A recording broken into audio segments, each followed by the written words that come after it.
This is a continuation of the message from Part 3a. Please listen to Part 3a first. I'm looking at my notes here. You spoke all about this evil that's coming, that the cabal is going to be more openly evil. Well, it's everywhere. You were right. The media is showing all kinds of satanic events. The cabal is blowing up chemical plants, the cabal is killing people, the Turkey earthquake, the cabal did that, too, right? Yes, the Turkey earthquake was artificially induced.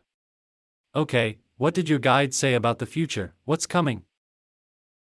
That it will be hell on earth. That it will then be order out of chaos.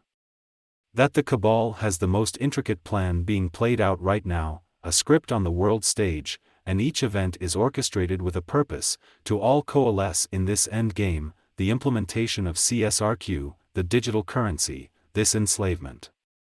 They said so many will be deceived, so many will suffer, and that no one is prepared at all for it, at all. This is where my mind goes and says, why doesn't God stop it? But then I realize we are the plan to stop it, us. Yes, He will stop it through us, but not now.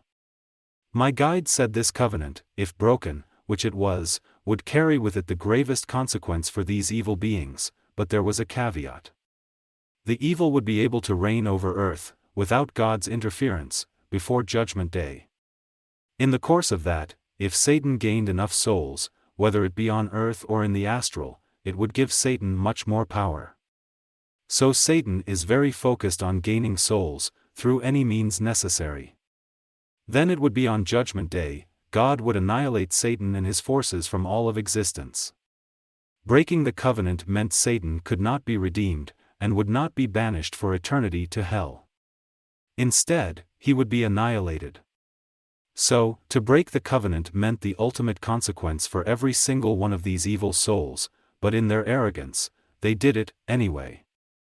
My guide said Satan was frustrated with the battle in the astral, and needed reinforcements there, and wanted more evil to fill up the world, and he saw his opportunity, as the world was already descending into darkness on its own. Now it will accelerate. We are also far from Judgment Day, and in the meantime, the cabal is convinced that while they have reign over earth they can prevent Judgment Day. This gets into areas dealing with CERN and AI. They are disrupting the continuum, the cosmic order, and invading the sacred barrier that protects the soul from demonic invasion. This does not mean God will be defeated, but the worry is how the cabal is using tricks to destroy our soul connection to God. This has to do with the nanocrystals in the food, and the metaverse. God is not worried about himself, winning or losing from that standpoint, because he cannot lose. Instead, he fears for his creation. What about this war on the other side? How does that fit into this? There are various realms of existence, and God inhabits all of them. Satan only inhabits a few. For Satan to take hold of the astral, it would give him even more power and more abilities. This is why their success in this war in the astral is bleeding into our world. This is why AI is going to have more and more power. This is why strange anomalies are happening more and more. This is because Satan now has the power to take the powers of the astral and pass the barrier into earth, because he now possesses earth. This is because he destroyed the covenant. What about this barrier that protects the soul? How are they able to violate it? With the vaccines. But for those who did not take them, they want to put these nanocrystals in the food, and this is probably the scariest plan of all. It would not even be possible without the destruction of the covenant, but they wanted this so badly, to be able to violate people's free will, that they did it, anyway. My guide told me it angers God more than anything else they are going to do. If you eat this food, if you eat it, it will open you up to demonic invasion, and that invasion will come through the AI. I cannot emphasize more how dangerous the AI will be once coupled with the nanocrystal vaccines people will be eating. This gets into the visions I had, which I spoke about. Now I understand them better, with the full context of this. I had multiple visions, but one of them makes more sense now. I saw how AI and the food vaccines made everyone compliant and want to be with the AI, interact with it, worship it, even. When I had this vision, it was confusing, but it is not anymore. This is their future metaverse, integrated with the WEF's 15-minute cities. They will depopulate, clear out the countryside, kill off some resistors, but worse, vaccinate them through the food, and everyone will coalesce in the big cities, and it is there, with the prevalence of 5G, people will live in their apartments, be serviced by AI and robots, and live an existence completely connected to this control grid.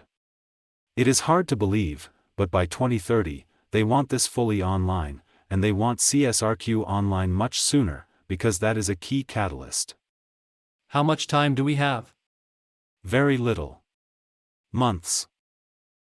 Are the sovereigns still exempt from all this? Did you get any more info on that? Did your guide say anything? Yes, Bill. Remember, we are God's plan. We are His plan.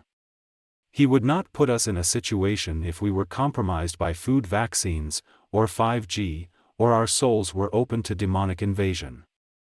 He is going to protect all of us. My guide said our sovereigns are being watched by angels and protected, too. Our job is to not succumb to the temptation of sovereign status once this is online. I was told we must keep talking about that, over and over, because Satan is preparing to tempt us. If Satan cannot do that, he will try to get some of our sovereigns to betray us, instead. What about the confirmations? Confirmation after confirmation, unending confirmations. When does reality set in for the people who deny CSRQ? When USDR is deployed, and all they have is lost. When they see it all come to bear. When the fiat system collapses, and this comes online. That is the beginning of enslavement. Many will find they have no way out. Many will be caught flat-footed, unprepared, scared, and find themselves already using CSRQ and USDR entrapped in the system, even within days of it coming online. This will be the beast. They will make things so easy, people will just go along with it.